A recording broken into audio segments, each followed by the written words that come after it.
Welcome back, everybody. Today, we're taking a deep dive into a place where ancient wisdom kind of meets modern relevance, Hmm. Exodus 31. Okay.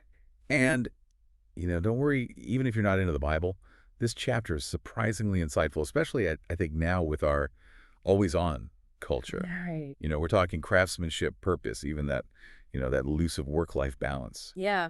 It's fascinating how this chapter is structured. We're just dropped right into the action. Moses is tasked with building this tabernacle, Oh, wow. a portable temple, no less. That's no small feat. No, it's not. And it's not just a construction project. It's about creating a sacred space, a place where, Right.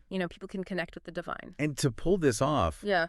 God, handpicks these two artisans, Bezalel and Aholiab. Yeah. And it says they are filled with the Spirit of God for this task. I mean, talk about inspiration. Talk about inspiration, right? Yeah. Like, it's not just inspiration, Mhm. it's divinely given skill in all sorts of crafts, woodworking, weaving, even jewelry making. Mm. Oh, wow. You could say they were the ultimate makers, chosen for their talent and dedication. So what can we learn from these ancient craftsmen? I mean, most of us aren't building elaborate structures dedicated to the divine. Well, that's where it gets interesting, I think. Mhm. Think about the core values here. Mm. Meticulous skill, attention to detail, pouring your heart into something bigger than yourself. Hmm. Those are principles that resonate no matter what you do. So it's about finding that craftsmanship mentality in our own lives, even if we're not dealing with golden jewels. Exactly, whether you're coding, designing, writing, or even just trying to, perfect your sourdough recipe. Right. There's a level of dedication and artistry that brings not just satisfaction, but also a sense of purpose. Okay, so there's another twist in this chapter, Yeah, the Sabbath. And it's presented not just as a day of rest, but as a covenant, as a sacred agreement. right. And it's for everyone, not just the artisans. What's the significance there? I think that's a radical idea even now, to intentionally step away from work to rest and recharge. It Right. goes against our, productivity-obsessed culture. But the text emphasizes that this rest is essential not just for individuals, but for the community as a whole. So the Sabbath isn't just about taking a break. It's about something deeper. It's about connecting with something beyond just the daily grind. Precisely. And when everyone participates, it creates this shared rhythm, Mhm. this common ground that strengthens the bonds within a community. Okay, I'm starting to see how these ideas weave together craftsmanship, dedication to a purpose, and this intentional time for reflection. Hmm. It's like a blueprint for a more fulfilling and balanced life. Yeah, it is, and it's something I think we've kind of lost sight of in our modern world. I know, it's so We're true. constantly bombarded with these messages, about productivity and achievement. Right, right. And this idea of simply resting can feel almost radical. It's true. We wear our busyness like a badge of honor, you know? Yeah. But if God, the creator of everything, took a day to rest, maybe we should reconsider our always-on mentality. Exactly. The Sabbath wasn't just some, random rule. It was a deliberate act of setting boundaries. Mhm. It was about recognizing that even in creation, there needs to be a rhythm Okay. of work and rest, of doing and being. So how do we translate that into our lives today?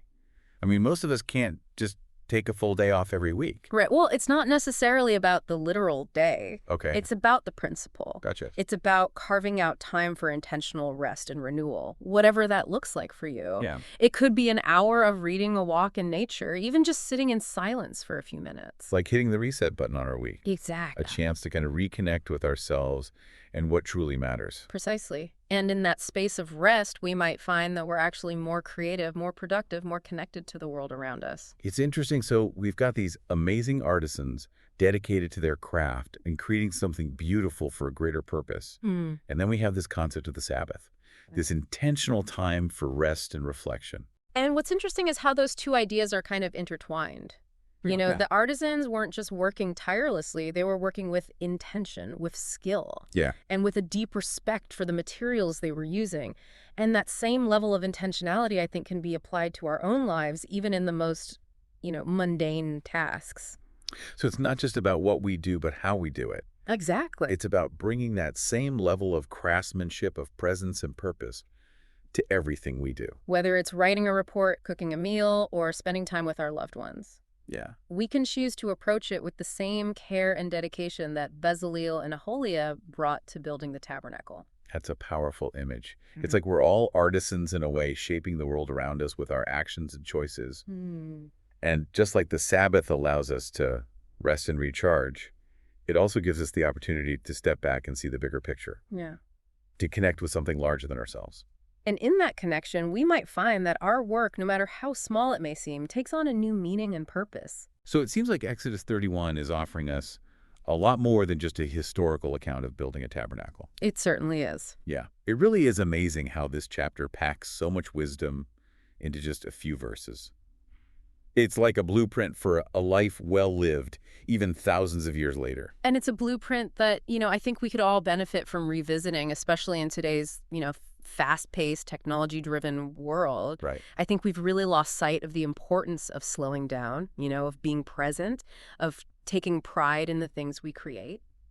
So if our listeners were to take away just one thing from this deep dive into Exodus 31, what would you hope it would be? I think it would be this. To remember that we're not just, cogs in a machine. We're Yeah. creators. We have the power to shape our lives, our communities, and the world around us with intention and care. And just as important as the work we do is the rest we take. It's in those moments of stillness that we can truly connect with ourselves, with our purpose, and with something larger than ourselves. Beautifully put. It's a reminder that sometimes the most profound wisdom comes from the most unexpected places. It certainly does. Well, a huge thank you to you for guiding us through this insightful deep dive into Exodus 31. And to our listeners, we hope you found this exploration as thought-provoking as we did. Remember, even ancient texts can offer surprisingly relevant wisdom for our modern lives. The pleasure was all mine. Until next time, keep exploring, keep questioning, and keep creating with intention and purpose. And don't forget to take a little time to rest and recharge along the way.